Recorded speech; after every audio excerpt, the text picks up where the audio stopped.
오늘 나온 소식으로 인해 500일이 넘는 시간 동안 진행이 돼 오던 이 소송이 이제는 마무리될 가능성이 상당히 높아졌는데요. 현재 최상의 시나리오는 완벽하게 XRP가 미등록 증권이 아니다라는 판결이 9월 초쯤에 나오며 9월 15일 어간에 이더리움 머지 업데이트가 성공적으로 이루어지며 9월 20일부터 21일에 예정된 FOMC에서 50bp 인상이 결정이 된다면 전례 없던 상승 장을 다시 한번 경험할 수 있을 것으로 보입니다. 구독과 좋아요, 알림 설정 부탁드립니다. 안녕하십니까. 암호화폐 정보를 전달해 드리는 닥터 비트맨입니다. 화요일입니다. 어떻게 오늘 하루 잘 보내고 계신가요? 이제 최근 소폭 하락하는 시장의 모습 속에서 혹시나 또 급락하면 어떻게 하나 하는 두려움이 있으신 분들 또한 계시리라 생각이 듭니다. 하지만 개인적으로는 지금의 하락은 말 그대로 조정이라고 생각을 하는데 일단 코인 마켓캡에서 메이저 탑 10 코인들 먼저 살펴보도록 하겠습니다. 네, 일단 시가총액 1위 비트코인의 경우는 전날 대비 3% 하락한 24,100달러를 나타내고 있으며 2위의 이더리움의 경우는 4.93% 하락한 1,887달러를 나타내고 있습니다. 6위의 이제 에이다의 경우는 3.26% 하락한 0.55달러, 7위의 XRP는 2.62% 하락한 0.37달러를 나타내고 있는데요.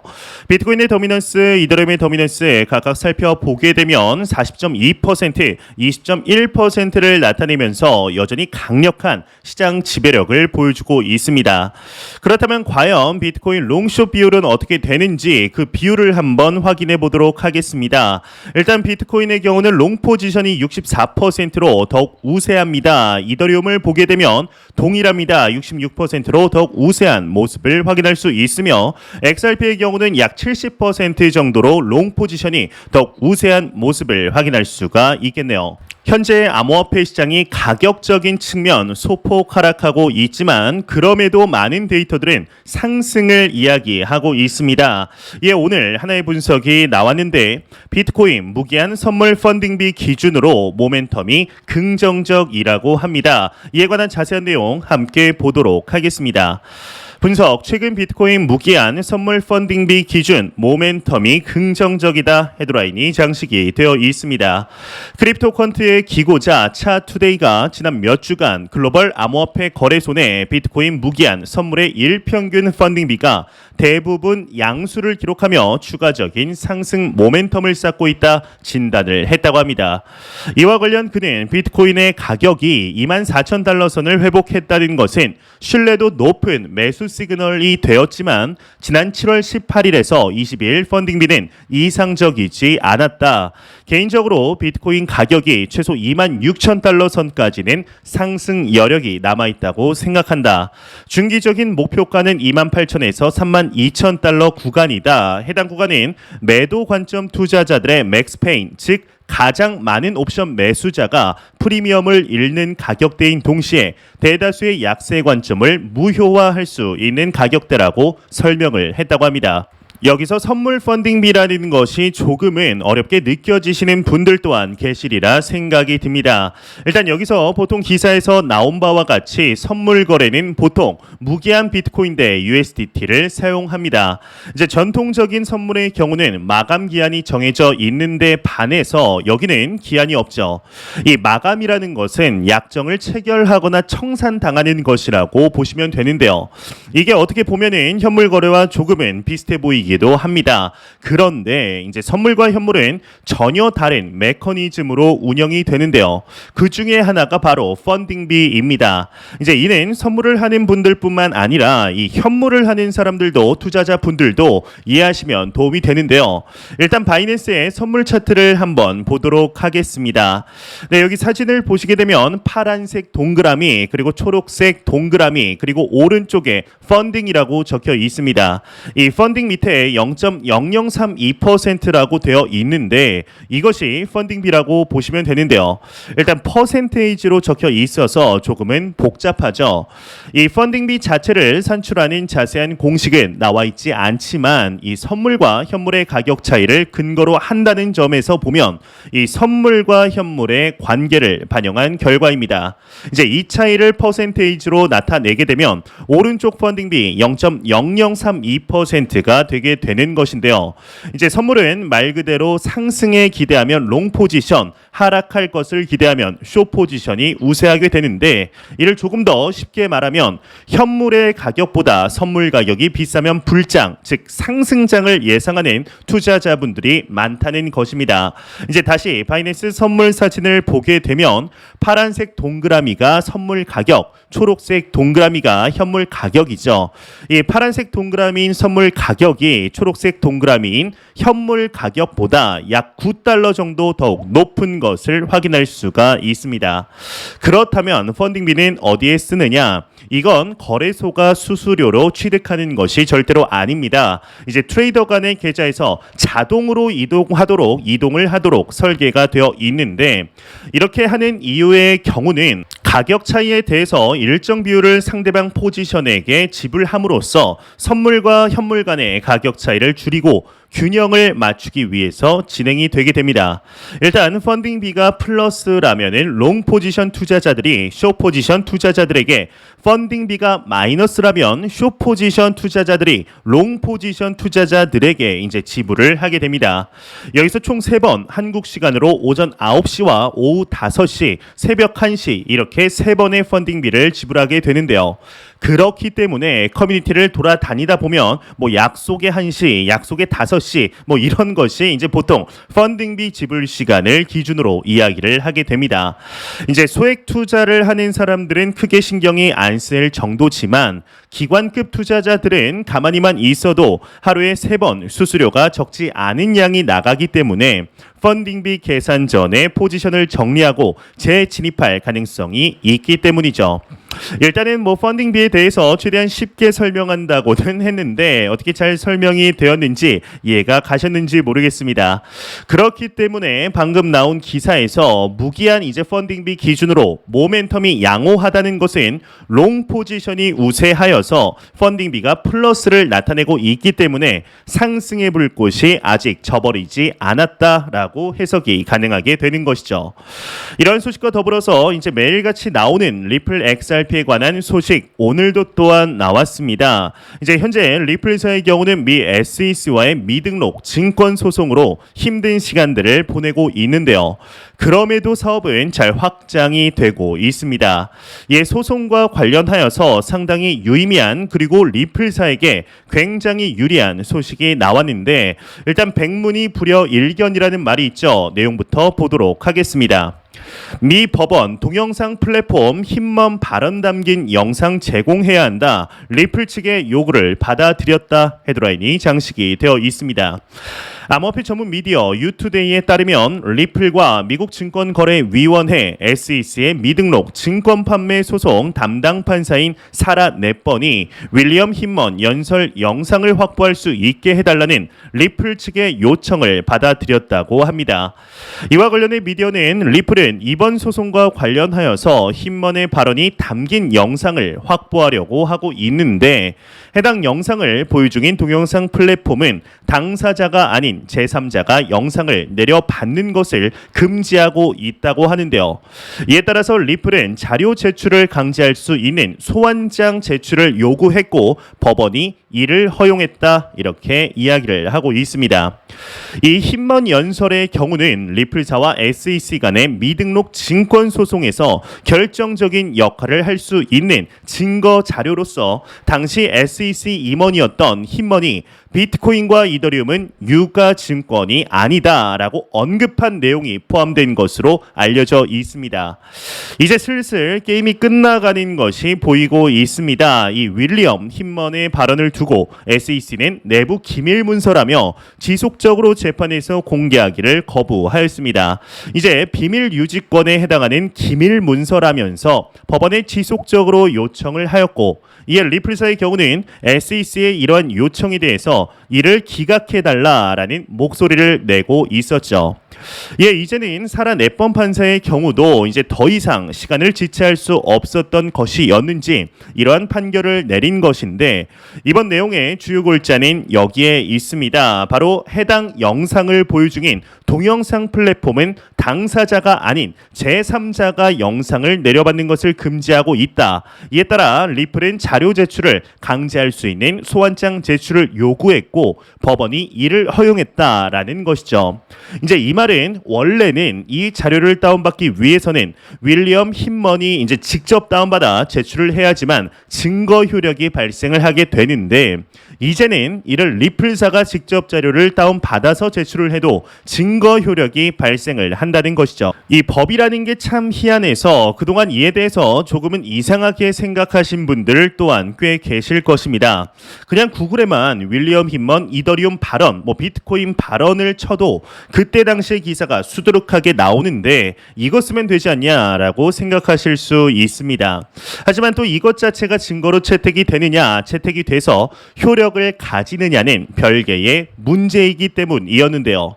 이 문제점이 이제 해소가 되었습니다. 이제 기나긴 소송이라는 터널의 끝에 빛이 서서히 보이고 있는 것 같은데요. 그런데 이 문제가 해소가 되어도 SEC가 발목을 잡고 넘어질 만한 것이 하나 있는데요. 바로 리플사의 공동 창업자 크리스 라센과 브래드 갈링하우스가 XRP의 가격을 인위적으로 펌프 앤 덤프, 즉 조작했을 가능성을 걸고 넘어질 수 있기 때문이죠. 이에 대해서 현재 완벽하게 해소된 것이 아니라 이제 흐지부지하게 넘어갔고 쟁점이 힘먼 연설로 옮겨간 것인데, 이에 넘어간 이유는 지금의 SEC와 리플사 간의 소송은 미등록 증권에 관련한 소송, 즉 XRP가 상품이냐 증권이냐를 나누는 소송이지 리플사가 XRP에 대한 시세 가격 조작에 연루가 되었는지 그 투명성을 밝혀내는 소송이 아니기 때문이죠. 힘먼 연설에 관한 자료가 정상적으로 리플사에게로부터 이제 제출이 된 후에 XRP의 증권 논란 판결은 생각보다 빠른 시일 내에 종결될 가능성이 높으며 SEC가 이후에 악의적인 마음이 있다면 시세 가격 조작 논란으로 또다시 XRP에게 딴지를 걸며 다른 코인들 다 상승할 때 제동이 걸릴 확률 또한 높은 것이 사실입니다. 일단 그럼에도 오늘 나온 소식 자체는 현재 진행이 되고 있는 소송적인 측면, 호재 중에 호재다라고 볼 수 있는 것인데요. 이에 또 SEC가 비밀 유지권을 들이밀면서 법원에 신청할 수도 있지만 이는 판사에 의해서 기각될 확률이 상당히 높다고 생각을 하고 있습니다. 500일이 넘는 시간 동안 진행이 되어 오던 이 소송이 이제는 마무리될 가능성이 상당히 높아졌는데요. 현재 최상의 시나리오는 완벽하게 XRP가 미등록 증권이 아니다라는 판결이 9월 초쯤에 나오면서 9월 15일 어간에 이더리움 머지 업데이트가 성공적으로 이루어지며 9월 20일부터 21일에 예정된 FOMC에서 50bp 인상이 결정이 된다면 전례 없던 상승장을 다시 한번 경험할 수 있을 것으로 보입니다. 이는 뇌피셜 희망 회로가 아닌 실제적인 근거를 가지고 충분히 실현 가능한 미래를 유추할 수 있는 것인데, 과연 다가오는 9월 시장의 빅 이벤트를 어떻게 마무리될 것인지, 또한 내일은 8월 17일이죠. 이더리움의 세폴리아 테스트넷에서 이제 머지 병합 업데이트가 또한 진행이 되게 되는데요. 글로벌적으로 엄청난 사건들이 발생하지 않는 이상 순탄하게 상승 기류는 확정되어 있지 않을까 하는 생각이 듭니다. 코인 가격이 이제 주말 내내 상승을 하다가 월요일 오후로 들어서면서 현재 소폭 조정을 받고 있는 상태입니다. 이제 누구든 인생에서 번 대부분의 돈을 코인에 넣고 있다면 이러한 조정에도 가슴을 쓸어내리기 마련이죠. 하지만 지금의 조정은 그리 무서워하실 필요가 없다고 생각합니다. 이제 말 그대로 조정이라 생각하기 때문인데, 이 비트코인이 1만 달러 아래로 추락하기 위한 하락이 아니며 이제 하락 추세 전환이 아니라는 뜻이죠. 현재 경제 상황들을 보았을 때 크게 하락을 주도할 만한 소식들이 없는 것이 사실입니다. 이제 러시아와 우크라이나의 전쟁에 대한 장기화에 대한 두려움은 이미 가격에 반영이 된 지 오래되었으며, 코로나 재확산에 대한 공포 또한 전 세계가 다시 한번 봉쇄령에 들어간다 해도 오히려 경기 침체로 인한 양적 완화, 즉 돈 풀기에 희망이 생겨 자산 가격은 상승할 가능성이 높은 상태이죠. 오히려 현재는 인플레이션이 정점에 이미 도달을 했으며 다가오는 9월 이루어질 FOMC에서 50bp 인상에 대한 가능성으로 추가 상승 여력이 있는 상황이라고 볼 수 있을 것 같은데요. 또한 앞서 말씀드렸듯이 다가오는 9월 15일 이루어질 이더리움의 역대급 업그레이드인 머지 업데이트 또한 크립토 마켓 전반적으로 상승시킬 준비를 하고 있는 중입니다. 이제 작년 이더리움의 베를린 하드포크와 런던 하드포크로 인해 침체되었던 장이 다시 한번 살아났던 것을 생각하면 좋지 않을까 싶은데요. 지난 2018년 하락을 어떻게 견뎌냈었는지 그때 혹시 투자를 하시던 분들이 계시다면 스스로에게 물어볼 필요가 있다고 생각합니다. 이제 생각보다 많은 사람들이 그 시기를 견디지 못하고 손절을 쳤던 것이 사실이었죠. 또한 상당수의 사람들이 크립토 마켓에 대한 관심 자체를 아예 끊어버리고 살았었는데요. 매년 몇몇 굵직한 이슈들이 있기는 했지만 그렇다고 추가 자금까지 넣어가며 코인마켓에 정성을 들이지는 않았었습니다. 2017년에 투자를 하신 분들은 2018년 당시 손실이 너무 컸었고 계속해서 상승할 것이라는 생각에 포모로 인한 투자금 또한 너무나 컸었던 것이 사실이었기 때문이었죠. 생각을 해보면 이 크립토 마켓은 늘 동일한 해결책을 주었던 것 같습니다. 단순하게 계속해서 확신을 가지고 있는 코인을 매수하는 것인데 이는 단순히 코인에 몰빵을 해라 라는 뜻이 아니라 좋은 코인을 꾸준히 매수해서 평균 단가를 낮추며 지속적으로 단기적인 가격의 출렁임에 일일비하지 않는 것이죠. 반면 돌이켜보면 잃거나 본전 정도밖에 찾지 못했던 사람들은 두려움에 떨었던 사람들이지 않을까 싶습니다. 그만큼 자신이 매수한 코인에 대한 확신이 부족했던 것이죠. 누가 미래를 알 수 있을까요? 이는 오마의 현인이라고 불리우는 워렌 버핏의 할아버지가 와도 알 수 없는 것이라 생각을 하는데요. 그렇기 때문에 크립토 마켓에 투자하는 시간이 늘어날수록 대부분의 투자자들은 신기하리만큼 짠 것도 아닌데 이 비트코인과 이더리움에 대한 비중 그리고 XRP의 비중이 늘어나는 현상을 목격할 수가 있습니다. 이는 저 또한 마찬가지인데요. 현재 우리가 투자하고 있는 이 크립토 마켓은 절대로 쉽지가 않습니다. 또한 생각을 해보게 되면 크립토 마켓 투자가 그렇게 쉽다면 왜 아직도 많은 사람들이 코인으로 돈을 잃고 벌지 못할까요? 이는 단순합니다. 알면서도 그렇게 하지 않기 때문이죠. 제 영상을 보고 계신 분들 중에 아마 대부분의 투자자 분들의 경우는 비트코인과 이더리움을 들고 계신 분들이 거의 없으리라 생각이 듭니다. 얼마 전 기사에서도 나왔다시피 95%의 투자자들은 비트코인을 들고 있지 않으며 대부분 알트코인을 들고 있다라는 기사 또한 나온 것을 보면 어느 정도 파악이 가능하다고 생각을 하는데 개인 투자자들은 리스크는 높으면서 고수익을 낼 수 있다고 유혹하는 알트코인을 매수하기에 바쁜 것이 사실이기 때문입니다. 주변에서 코인으로 차 사고 집 사고 여행 가고 했다는 사람들을 보면 대부분 비트코인보다 알트코인에 투자를 했기 때문이죠. 제가 생각할 때는 현재 크립토 윈터라고 불리우는 기간을 잘 보낼 수 있는 방법은 두 가지로 정리할 수 있다고 생각합니다.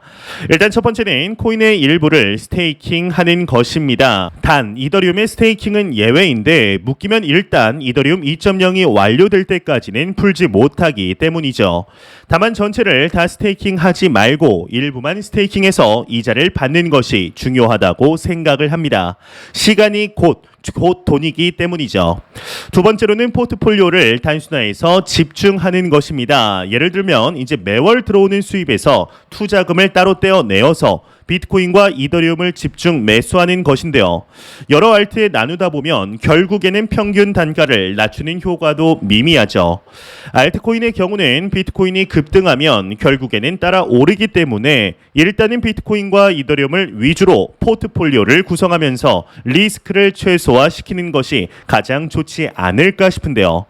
아무리 메이저 코인이라고 해도 주식시장의 대부분의 주가의 변동폭보다 훨씬 크며 수익률 측면에서도 비교가 안 되는 것이 사실입니다. 우리는 현재 너무나 과도기적인 시장에 투자를 하고 있으며 어떠한 투자든지 리스크는 존재합니다. 하지만 리스크가 없는 투자는 그만한 수익률을 기대할 수 없으며 이 시장은 어제보다 오늘이 그리고 오늘보다 내일이 더욱 확장될 수밖에 없는 시장이라는 것을 잊지 않으셨으면 좋겠습니다. 이 크립토 시장에 투자를 하는 것이 절대로 쉬운 일이 아닙니다. 하지만 지금의 시기에 투자를 하신 분들은 그리 길게도 아닙니다. 3에서 5년 안에 본인의 자산이 충분한 성장을 한 것을 확인할 수 있으며 그에 맞는 여러분들의 투자 철학, 투자의 그릇 또한 커지리라 생각을 합니다. 매 영상 말씀드리지만 절대로 단기적인 시각으로 이 시장에 투자하지 마시고 장기적인 시각으로 또한 오랫동안 함께할 수 있는 여유 자금을 통하여 투자를 진행하시길 진심으로 바래 보도록 하겠습니다. 제가 준비해온 소식은 여기까지입니다. 영상이 도움이 되셨다면 구독과 좋아요 그리고 광고 한 편만 처음부터 끝까지 시청 부탁드립니다. 이 채널은 오직 광고 수익으로 운영이 되게 됩니다. 항상 영상 시청해 주시는 시청자분들, 구독자분들 너무나 감사드립니다. 오늘 남은 시간도 잘 마무리하시길 바라면서 저는 더욱 도움이 되는 영상으로 찾아뵙도록 하겠습니다. 지금까지 닥터 비트맨이었습니다. 감사합니다.